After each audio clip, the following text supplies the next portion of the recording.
வணக்கம். புது புது அர்த்தங்கள் நிகழ்ச்சியில் உங்களை சந்திக்கிறதுல ரொம்ப மகிழ்ச்சி. இன்றைய நிகழ்ச்சியில் பங்கேற்பதற்காக வழக்கறிஞர் குமாரதேவன் அவர்களும் சுதேசி விழிப்புணர்வு இயக்கத்தின் நம்பி நாராயணன் அவர்களும் நம்ம அரங்கத்திற்கு வந்திருக்கிறார்கள். முதலில் செய்தியும் உணர்வும்.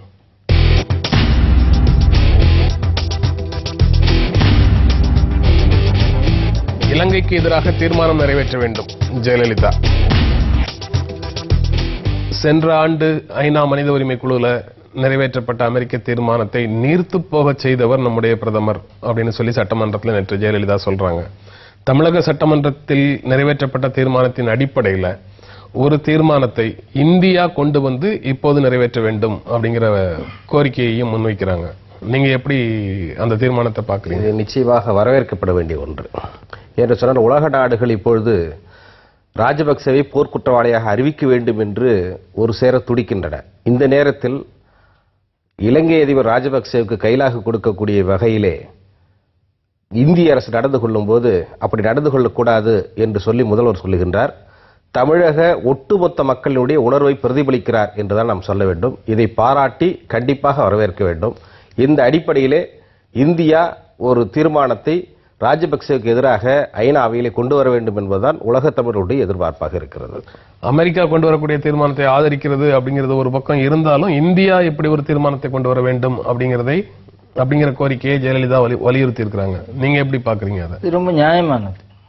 அமெரிக்கா தீர்மானம் ஏற்கனவே கொண்டு வந்து அந்த நிலைமையில இந்தியா ஆதரிக்கிறதா எதிர்க்கிறதா என்பதில் குழப்பம் ஏற்பட்டு ஒரு குழப்பமான ஒரு சூழ்நிலைக்கு தான் இந்த காங்கிரஸ் அரசு இருந்தது. மாநில அரசாங்கத்தினுடைய வலியுறுத்தன் பேரெல்லாம் அந்த தடவை ஸ்டாண்டை மாத்திட்டு, ஆகையினால உண்மையில பாதிக்கப்பட்டவர்கள் இந்தியர்கள் என்கிற முறையில் இந்தியா தான் இதை கொண்டு வரணும். அமெரிக்கா கொண்டு வர்றதுங்கிறது வேற ஒரு விஷயம். ஆகையினால ஜெயலலிதாவினுடைய கோரிக்கை 100% சரியானது. இந்தியர்களை, இலங்கை வாழ் இந்துக்களை பாதுகாக்க வேண்டிய கடமை நம்ம அரசுக்கு இருக்கு. அடுத்த செய்தியை பார்க்கலாம். குஜராத் கலவரம் துரதிருஷ்டவசமானது. மோடி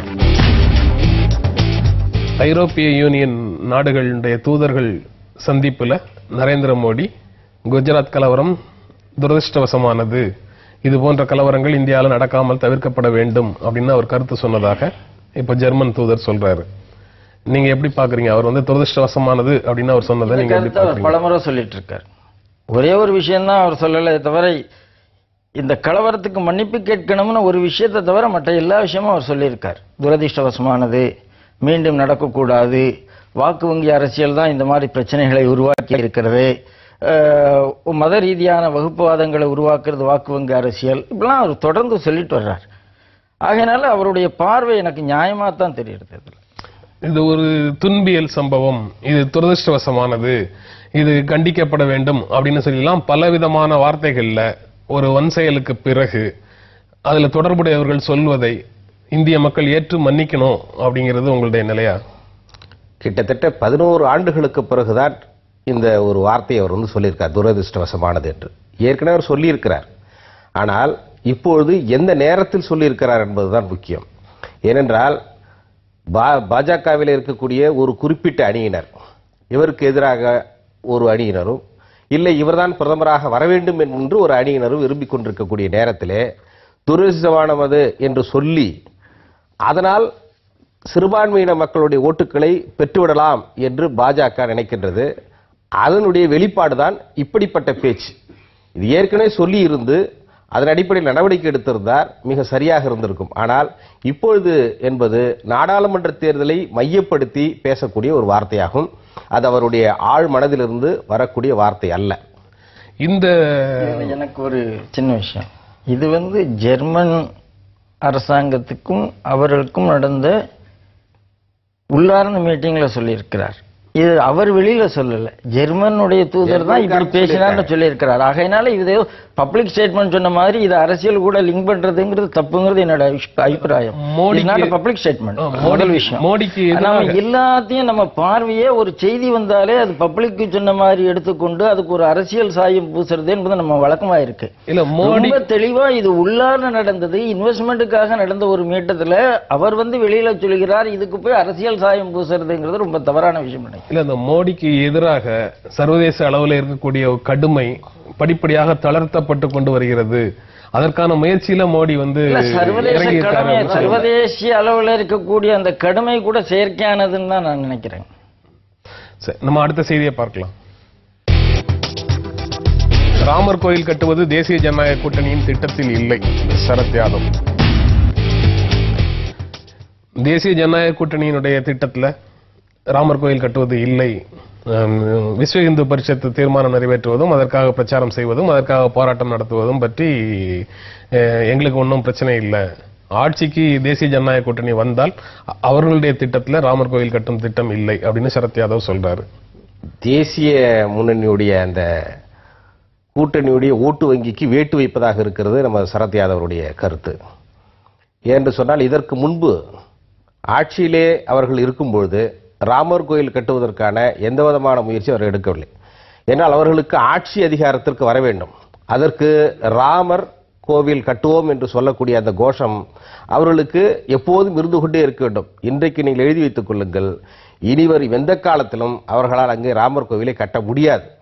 ஆனால் ஒவ்வொரு முறையும் ஓட்டு வங்கிக்காகவும் மக்களுடைய உணர்வுகளை தூண்டி அதன் மூலமாக ஆட்சிக்கு வருவதற்காகவும் தான் சொல்லுகின்றார்களே தவிர அவர்களுடைய கூட்டணியிலே இருக்கக்கூடியவர்களுக்கே இதில் வந்து உடன்பாடு இல்லை என்று சொல்லும்போது அவர்கள் எப்படி இதை வைத்து வந்து மேலே வந்து அவங்க வந்து ராமர் கோவில் கட்டுவோன்னு சொல்றாங்கங்கிறதுல அங்கே ஒற்றுமை இன்மை என்பது இருக்கின்றது.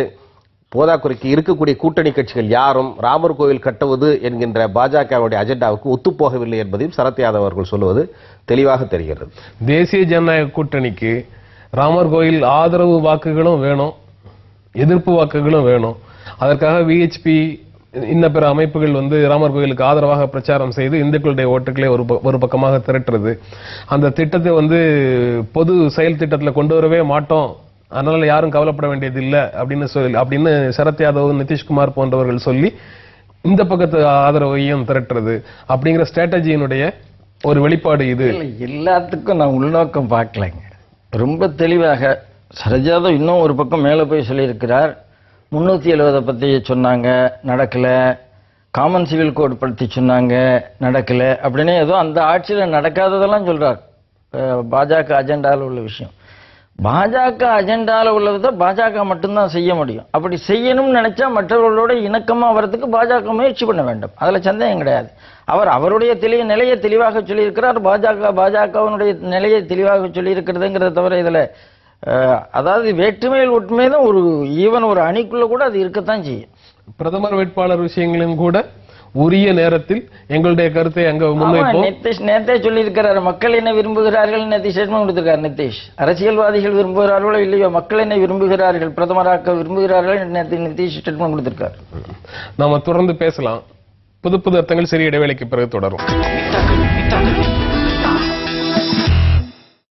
புது புது அர்த்தங்கள் நிகழ்ச்சி தொடர்கிறது.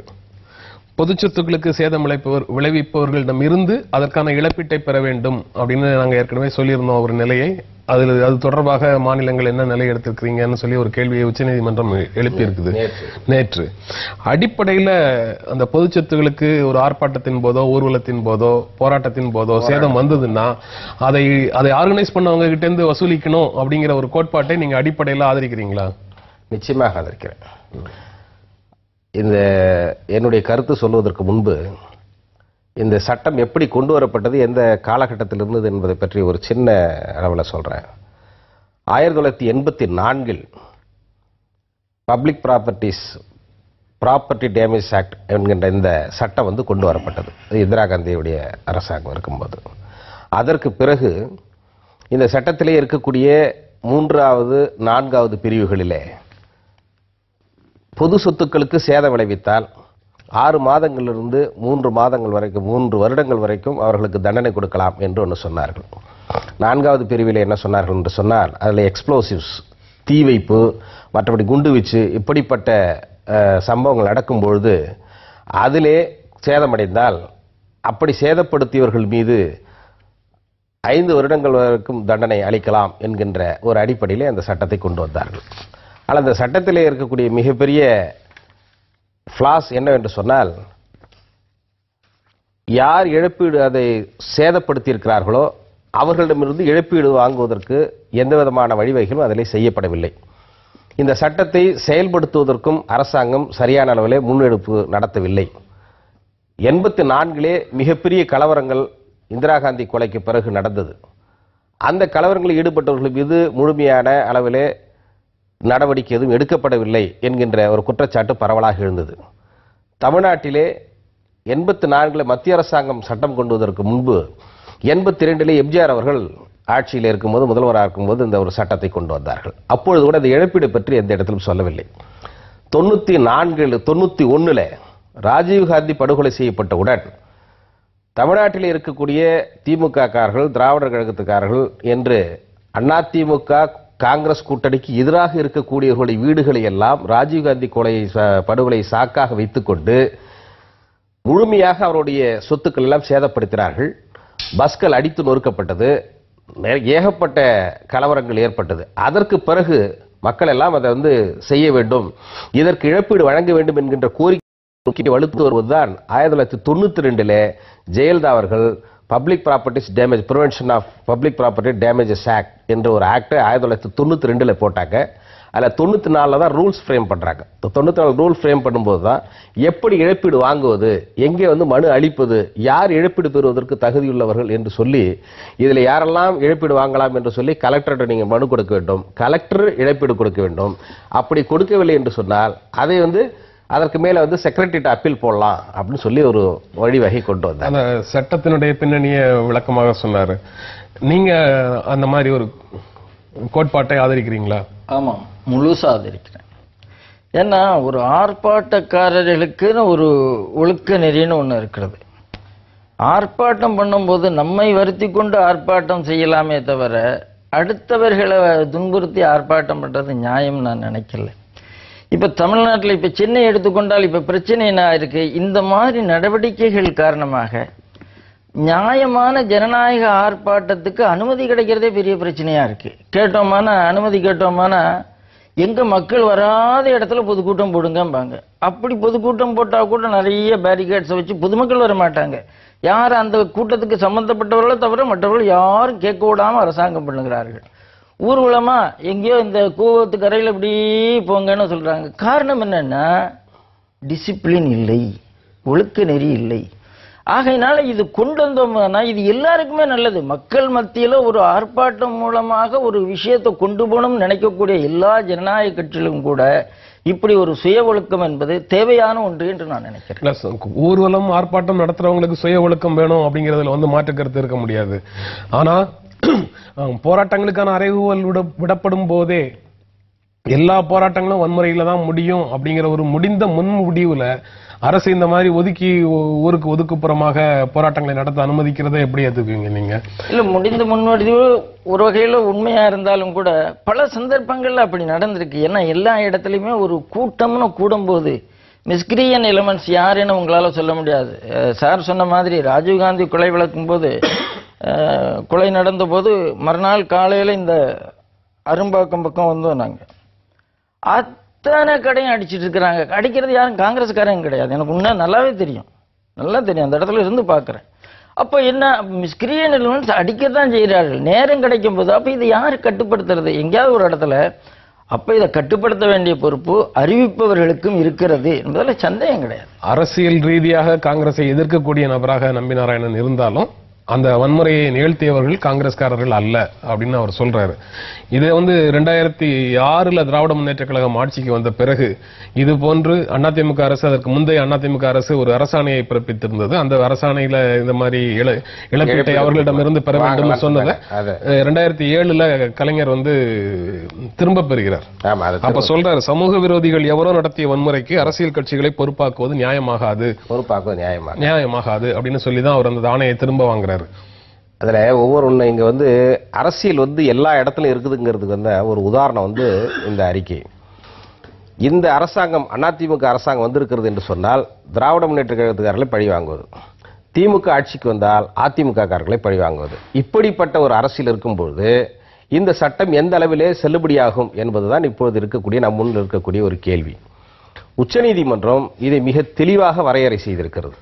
1991 வன்முறைக்கு பிறகு 97 ஒரு வழக்கு வரும்போது எப்படி இந்த சட்டம், மத்திய அரசாங்கத்தில் இருக்கக்கூடிய மத்திய சட்டம் 1984 போடப்பட்டக்கூடிய அந்த சட்டத்தை எந்த அளவிற்கு முழுமைப்படுத்தி அதை மிகப்பெரிய கடுமையாக்க வேண்டும் என்று அவர்கள் சொல்லிக்கொண்டே இருந்தார்கள். அதற்கு வாய்ப்பாக 1997 ஓய்வு பெற்ற உச்சநீதிமன்ற நீதிபதி KT தாமஸ் அவர்களுடைய தலைமையில் ஒரு அறிக்கை வேண்டும் என்று ரெக்கமெண்டேஷன் கேட்டு மூத்த வழக்கறிஞர் ஃபாலியஸ் நாரிமன் அவர்களுடைய தலைமையிலே ஒரு அறிக்கையும் கேட்டு இந்த இரண்டையும் வைத்து மத்திய சட்டத்தை யார் போராட்டங்களை அறிவிக்கின்றார்கள், வன்முறையாக வெடிக்கின்றதோ அந்த அங்கீகரிக்கப்பட்ட அரசியல் கட்சிகளிடமிருந்து இழப்பீட்டுத் தொகை வாங்கி பாதிக்கப்பட்டவர்களுக்கு கொடுக்க வேண்டும் என்று அவர்கள் சில வரையறைகளை வகுத்தார். எல்லாம் அதை சொல்லிக்கிட்டே போனோம்னா ரொம்ப நேரம் ஆகிட்டே இருக்கும். அந்த வரையறை அடிப்படையில் நீங்கள் என்ன நடவடிக்கை எடுத்திருக்கிறீர்கள் என்று இப்பொழுது உச்சநீதிமன்றம் கேள்வி கேட்கின்றது. ஒரு போராட்டம் அல்லது ஊர்வலம் நடக்குது, அந்த இடத்துல ஏதோ ஒரு ப்ரொவோகேஷன் யார் மூலமாகவோ உருவாகுது, காவல்துறை நடவடிக்கை எடுக்குது. அதற்கு எதிர்வினையாக அந்த கூட்டத்தில் இருக்கிறவங்க, ஆர்ப்பாட்டத்தில் போராட்டத்தில் பங்கேற்கிறவங்க எதிர்வினையாற்றுறாங்க. இப்போ அனைத்து பழியும் அந்த எதிர்வினையாற்றுபவர்கள் மேல நிக்குது. இந்த சட்டம் இந்த இதுல பார்க்கும்போது அவர்களை எப்படி அதற்கு பொறுப்பாக்க முடியும்? இல்ல, இதுல ரெண்டு பக்கமும் இருக்குங்க. அதாவது எல்லா ஒரு சட்டம் வந்தாலும் அதுல ஒரு நல்ல பக்கம் இருக்கும், ஒரு கெடுதல் பக்கம் இருக்கும். என்ன ஒரு அச்சம் இருக்கு, இப்படிலாம் சட்டம் வந்தா நாளைக்கு ஒரு ஆர்ப்பாட்டமே நடத்த முடியாது என்று ஒரு அச்சம் இருக்கிறது. ஆனா இன்னைக்கும் நடத்த முடியல ஒரு உண்மையும் இருக்கிறது. இதை ரெண்டையும் தான் நம்ம பார்க்க வேண்டி இருக்கிறது. ரெண்டாவதாக, ஒரு ஆர்ப்பாட்டத்தில் பிரச்சனை என்பது எப்போ வரும்? வெளியிலேருந்து. அதாவது ஒரு ஆர்ப்பாட்டம் நடக்கும்போது அதுக்குரிய பாதுகாப்பு அரசாங்கம் கொடுக்கணும். அனுமதி கொடுக்கிற அரசாங்கம் பாதுகாப்பும் கொடுக்கணும், அதில் சந்தேகம் கிடையாது. அரசாங்கம் தன்னுடைய கடமைகளிலிருந்து விலக்கி கொண்டு ஒருத்தரை குறை சொல்லக்கூடாது. அரசாங்கம் கொடுக்கணும். அப்படி அரசாங்கம் பாதுகாப்பு கொடுக்கும்போது தப்பு செய்தவர்களை எளிதில் கண்டுபிடிக்க முடியும். மிஸ்கிரியன் எலிமெண்ட்ஸ் அங்கே இருந்தார்கள் என்றால் கண்டுபிடிச்சிட முடியும், பனிஷ்மெண்ட் பண்ண முடியும். நடந்திருக்கு, மகாராஷ்டிராவில் நடந்திருக்கு, பனிஷ் பண்ணியிருக்காங்க. சிவசேனா காசு கட்டி இருக்கிறது, காங்கிரஸ் கட்சி இதே மாதிரி டேமேஜஸ் காசு கட்டி இருக்கிறார்கள். மகாராஷ்டிராவில் தான் இதுவரைக்கும் இதுக்காக ஃபைன் ஒழுங்கா நடந்திருக்கு. நம்ம தொடர்ந்து பேசலாம். புது அர்த்தங்கள் சிறிய இடைவெளிக்கு பிறகு தொடரும்.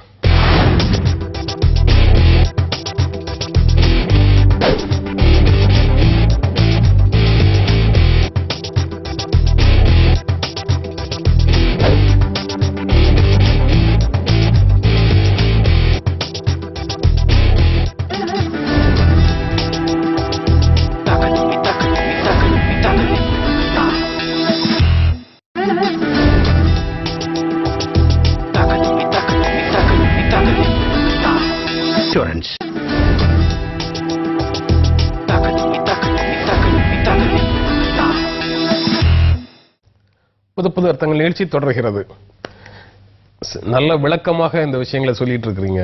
எனக்கு 84 இந்திரா காந்தி படுகொலைக்கு பிறகு கோயம்புத்தூர்ல சீக்கியர்களுக்கு எதிராக நடந்த கலவரத்துல அல்லது வன் செயல்கள்ல அவர்களுக்கு நேர்ந்த இழப்புகளுக்காக ஒரு வழக்க போட்டு வழக்கறிஞர் ஆர் காந்தி வர்சஸ் இந்தியன் யூனியன்ல இழப்பீடு கொடுப்பது அரசினுடைய கடமை அப்படின்னு சொல்லி சென்னை உயர்நீதிமன்றம் சட்டத்துல இல்ல. அதாவது அந்த பப்ளிக் ப்ராப்பர்ட்டிஸ் டேமேஜ் ஆக்ட் 1984ல இழப்பீடு கொடுக்கணும் அப்படிங்கிறது அதுல இல்ல. இழப்பீடு கொடுக்கணும், கட்டாயமாக்கப்பட வேண்டும். அது யார் நடத்தினார்களோ அவர்கள் கொடுக்க வேண்டும் என்பதுதான் இப்போதைக்கு சுப்ரீம் கோர்ட்ல சொல்றது. இருக்கக்கூடிய நீதிபதிகள் 97ல சொல்லிட்டு மீண்டும் நமக்கு நல்ல நினைவு இருக்கு. 2007 2008ல ராஜஸ்தான்ல இருக்கக்கூடிய குஜாரின மக்கள் சட்டத்தை கையில் எடுத்துக்கொண்டு இருக்கக்கூடிய ராஜஸ்தான்ல இருக்கக்கூடிய பெரும்பகுதியான சொத்துக்களை சேதப்படுத்தினார்கள். அதற்கப்புறம் தான் சூமோட்டோ ப்ரொசீடிங்ஸ் மீண்டு எடுக்கிறாங்க சுப்ரீம் கோர்ட்ல. மீண்டு எடுத்து இதுல என்ன நடவடிக்கை எடுத்திருக்கீங்க அப்படின்னு சொல்லி கேட்கும்போது தான் ஏற்கனவே உச்சநீதிமன்ற முன்னாள் நீதிபதி KT தாமஸ் அவர்கள் கொடுத்த அறிக்கை, ஃபாலியஸ் நாரிமன் கொடுத்திருக்கின்ற அறிக்கை, அதில் ஊடகத்தையும் சொல்லுகின்றார்கள். நீங்கள் ஒரு சம்பவம் நடக்கிறது என்று சொன்னால் அந்த இடத்துல நீங்கள் புகைப்படம் எடுப்பதும் அது சம்பந்தமான செய்தி சேகரிப்பதில் மட்டும்தான் உங்களுக்கு அக்கறை இருக்கிறதே தவிர அதை தடுப்பதற்காக யாரும் எதுவும் செய்யவில்லை. அவர்களுக்கு தடுப்பதற்காக இருக்கக்கூடிய மெஷர்ஸ் என்ன என்பதை பற்றியெல்லாம் சொல்லி இந்த சேதங்களுக்கு மதிப்பீடு செய்யப்பட எப்படி மதிப்பீடு செய்யப்பட வேண்டும், இதற்கென்று மதிப்பீட்டாளர் ஒருவரை நியமிக்க வேண்டும். ஓய்வு பெற்ற உச்சநீதிமன்ற நீதிபதி அல்லது உயர்நீதிமன்ற நீதிபதி மாவட்ட அளவிலான நீதிபதியை கொண்டு ஒரு விசாரணை நடத்த வேண்டும். அந்த அடிப்படையிலே பாதிக்கப்பட்டவர்களுக்கு இழப்பீடு அளிக்க வேண்டும் என்பதுதான் KT தாமஸ் அவர்களுடைய அறிக்கை, ரெக்கமெண்டேஷன்ஸுடைய அந்த ரெக்கமெண்டேஷனுடைய முக்கியமான சாராம்சம். அந்த சாராம்சத்தின் அடிப்படையிலே எத்தனை வழக்குகள் பதிவு செய்யப்பட்டிருக்கிறது, எத்தனை இழப்பீடுகள் கொடுக்கப்பட்டிருக்கிறது, எந்தெந்த கட்சியினர் இதிலே வந்து பாதிக்க கொடுக்க வேண்டிய கடமையில் இருக்கிறார்கள் என்பதையும் நேற்று உச்சநீதிமன்றம் கேட்டிருக்கிறார்கள். மாநில அரசுகளுக்கு அறிவிக்கை அனுப்பப்பட்டிருக்கிறது. அவர்கள் எப்படி இதற்கு அறிவிக்கை அனுப்புகிறார்கள் என்பதை பொறுத்துதான் நாம் தீர்மானிக்க வேண்டும். ஒரு போராட்டத்தை அந்த போராட்டத்தினுடைய கோரிக்கைக்கு செவி மடுக்குதா இல்லையா அப்படிங்கிறதுக்கான மதிப்பீடாக மத்திய அரசுகள் வந்து பொதுவாக அந்த போராட்டத்தினுடைய தீவிரத்தன்மையை கணக்கில் எடுத்துக்கிறாங்க. அந்த தீவிரத்தன்மை எப்படி மதிப்பிடப்படுகிறது? அங்க நடக்கக்கூடிய வன் செயல்கள் மூலமாக. அது அமைதியாக நடந்துட்டு இருந்ததுன்னா ஒரு வருஷத்துக்கு தாண்டி நடந்துட்டு இருந்தாலும் அந்த போராட்டத்தை யாரும் திரும்பி பார்க்க போறதே இல்லை, அந்த கோரிக்கைகளை யாரும் காதுல போட்டுக்க போறதே இல்லை. பட் வன் செயல்கள் நடந்தா தான் பாக்குறாங்க. அப்படிங்கிற சூழல்ல அரசினுடைய கவனத்தை ஈர்க்கிறதுக்கு அங்கொன்றும் இங்கொன்றுமாக இந்த மாதிரி சம்பவங்கள் நடக்கிறது தவிர்க்க இல்லாம போகுது இல்ல? அதுக்கு அரசுக்கு பொறுப்பே இல்லையா? அரசுக்கு தான் பொறுப்பு இருக்கு, சந்தேகமே கிடையாது. ஒரு பிரச்சனைன்னு வந்த உடனே அந்த பிரச்சனையை கவனிக்க, இன்னைக்கு அத்தனை பிரச்சனையும் பெருசானது. இப்ப பாருங்க, தெலுங்கானா ஒரு பிரச்சனை இருக்கு, எவ்வளவு பிரச்சனை இருக்கு, எத்தனை தடவை இந்த மத்திய அரசாங்கம் அதை தள்ளி போட்டு கொண்டே வருகிறது. நாளொரு மேனிக்கு ஒரு வாக்குறுதி, அடுத்த தடவை தள்ளி போடுறது, வாக்குறுதி தள்ளி போடுகிறது. வாக்கு வங்கி அரசியல் இருக்கிறது, மற்ற பிரிவினைவாத அரசியல் இருக்கிறது. ஆகையினால் அரசாங்கம் ஆளுங்குழு கட்சிக்கு அதை பத்தி அதிகமான பொறுப்பு இருக்கிறது, பாரபட்சமான நடவடிக்கை எடுக்க வேண்டிய பொறுப்பு இருக்கிறது. ஆளுங்கட்சி தப்பு பண்றதுனாலதான் இப்படிலாம் நீதிமன்றத்திலிருந்து கேட்க வேண்டி இருக்கிறது. அதான் கோயம்புத்தூர்ல நடந்த சீக்கியர்களுக்கு ஏற்பட்ட இழப்பு சம்பந்தமா காந்தி வர்சஸ் இந்தியன் யூனியன்ல அந்த தீர்ப்பு கிடைச்சது. ஆனா அதுக்கு பிறகு ஆந்திரால ஒரு எம்எல்ஏ படுகொலை செய்யப்பட்ட போது நடந்த ஒரு வன்முறை சம்பவத்துல லட்சுமி ஏஜென்சிஸ்ங்கிற கடை வந்து சுத்தமாக நொறுக்கப்பட்டது. அவங்க வந்து ஆர்டிகிள் 21 படி இந்திய அரசு எங்களுடைய உயிருக்கும் உடைமைகளுக்கும் பாதுகாப்பு கொடுக்கவில்லை அப்படின்னு சொல்லி ஒரு வழக்கு போடுறாங்க. அப்போ ஆந்திர உயர்நீதிமன்றம் இதற்கு நேர் மாறான ஒரு தீர்ப்பை கொடுக்குது. அது வந்து ஆர்டிகிள் 21 இதற்கு பொருந்தாது, அரசினுடைய செயல் நேரடியாக அதுல இருந்தால் மட்டும்தான் அது பொருந்தும் அப்படின்னு சொல்லி இதற்கு மாறான தீர்ப்பை கொடுக்குது. அதுக்கு மாறான தீர்ப்பு கொடுத்தாலும் சுப்ரீம் கோர்ட்ல வந்து அதுக்கப்புறம் மாறி போயிடுச்சுங்க. ஏன்னா வந்து உயர்நீதிமன்ற தீர்ப்பு மட்டுமே இறுதியானதல்ல. உச்ச நீதிமன்றத்தில் இருக்கக்கூடிய இப்பொழுது இருக்கக்கூடிய நீதிபதிகள் கொடுத்திருக்கக்கூடிய தீர்ப்பு, அதற்கு பின்பு வந்திருக்கக்கூடிய 2007 2009 வந்திருக்கக்கூடிய தீர்ப்புகள் எல்லாம் இதை முற்றிலுமாக மாற்றிவிட்டு அரசாங்கத்திற்கு இதுக்கு முழுமையான கடமை இருக்கிறது என்றுதான் சொல்லியிருக்கிறார். அதனுடைய அடிப்படையிலே தான் இப்பொழுது கேட்கிறார்கள், நீங்கள் என்ன நடவடிக்கை எடுத்திருக்கிறீர்கள், அப்படி ஏதாவது உங்களுக்கு வந்து இருக்கிறதா, ஏன் உச்சநீதிமன்றத்துடைய வழிகாட்டுதலை நீங்கள் பின்பற்றவில்லை என்று கேட்கின்றார்கள். தெலுங்கானா, நமது அண்ணன் அவர்கள் சொன்னது போல தெலுங்கானாவில் நடக்கக்கூடிய வன்முறைகள் நம்ம எல்லோருக்கும் தெரிஞ்சது. இதில் எத்தனை பேர் மேல் நடவடிக்கை எடுத்திருக்கிறார்கள்? இப்படி வன்முறை நடக்க இருக்கிறது என்று சொன்னால் அல்லது நடந்தால் இனிமேல் நடக்க இருக்கக்கூடிய வன்முறையை கட்டுப்படுத்தக்கூடிய அளவிலே அரசாங்கத்துடைய அந்த கரங்கள் எந்த அளவிற்கு நீண்டிருக்கிறது என்பதற்கான பதிலை மாநில அரசுகள் தான் உச்சநீதிமன்றத்தில் சொல்ல வேண்டும். இதற்கு முன்பு ஒரு வழக்கு, சாலை ஓரங்களிலே தெருவோரங்களிலே முழுமையான ஆக்கிரமிப்புகள் அகற்றப்பட வேண்டும். எங்க பார்த்தாலும் ஒரு முக்கியமான இடங்களில் கோவில்கள் கட்டப்பட்டிருக்கும் போது அந்த கோவில்கள் எல்லாம் அகற்றப்பட வேண்டும் என்று சொல்லி அதற்கு அறிக்கை கேட்டு அந்த அறிக்கை இன்னும் மாநில அரசாங்கங்கள் தராமலே இருக்கின்றது. அதை போல இதிலே இருக்க மாட்டார்கள் என்று உச்சநீதிமன்றம் நம்புகிறது. அதனால்தான் மிக குறைவான அளவிலே அவர்கள் கொடுத்திருக்கிறார்கள் அவகாசம். வன்முறையை நம்ம எப்படி வரையறை செய்யறோம் அப்படிங்கறத வச்சுதான் இப்ப இந்த இது பேசிட்டு இருக்கிறோம். நாடாளுமன்றத்திலையும் சட்டமன்றத்திலையும் ஏராளமான நேரம் விரயமாகுது, எந்த விதமான அலுவல்களையும் அவர்கள் கவனிப்பதில்லை. அதுல பொதுமக்களுடைய வரிப்பணம் வீணாகுது. அது ஒரு விதத்துல சேதம். அந்த சேதத்துக்கு அந்த கட்சிகளிடமிருந்து அந்த உறுப்பினர்களிடமிருந்து இழப்பீட்டை பெற வேண்டும் அப்படின்னு நீதிமன்றம் சொல்வதற்கான வாய்ப்பு இருக்கா? இனிமேல் கண்டிப்பாக இருக்கும். ஏன்னு சொன்னால் ஒவ்வொரு முறையும் அதுக்கான ஏதாவது ஒரு சின்ன பிரச்சனையை வைத்துக்கொண்டு பாராளுமன்றத்தை முடக்குவதே வாடிக்கை. இந்த கட்சி இருந்தால் எதிர்கட்சியாக ஏற்கனவே இருந்த கட்சி அதை முடக்குவதும், மீண்டும் இன்னொரு கட்சி ஆட்சிக்கு வந்தால் அப்போது எதிர்கட்சியாக இருந்த ஆளுங்கட்சியாக இருந்த கட்சி இதை முடக்குவதும் வாடிக்கையாக நடந்து வரக்கூடிய ஒன்றாக இருக்கிறது. சின்ன சின்ன சாதாரணமான பிரச்சனைகளுக்கெல்லாம் கூட அது வந்து நடந்து கொண்டிருக்கிறது. இதை உச்சநீதிமன்றம் பார்த்து கொண்டுதான் இருக்கிறது. நிச்சயமாக இதிலும் நடவடிக்கை எடுக்கும் என்று நாம் நம்புவோம். எல்லாருக்கும் கடமை இருக்கிறது, ஆளுங்கட்சிக்கு, எதிர்கட்சிக்கு, ஊடகங்களுக்கு. ஏன்னா ஒரு நாடாளுமன்றத்தில் ஒரு விவாதம் நடந்து அது ஊடகத்தில் வந்தா மக்களுக்கு தெரியும். வாதமே வரலைன்னா என்ன பண்ணுவாங்க? கட்சிகள் வெளியில பப்ளிக் தான் வராங்க. ஆகையினால ஊடகங்களுக்கும் அதிகமான பங்கு இருக்கிறது அப்படிங்கறத நான் வலியுறுத்த வரேன்.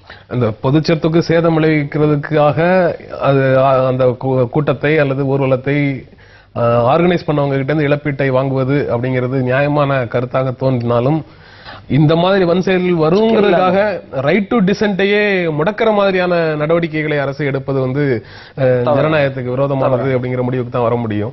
இந்த நிகழ்ச்சியில பங்கேற்று உங்களுடைய கருத்துக்களை பகிர்ந்து கொண்டதற்காக புது புது அர்த்தங்கள் நிகழ்ச்சி உங்கள் இருவருக்கும் நன்றி தெரிவித்துக் கொள்கிறது. மீண்டும் சந்திப்போம். நன்றி.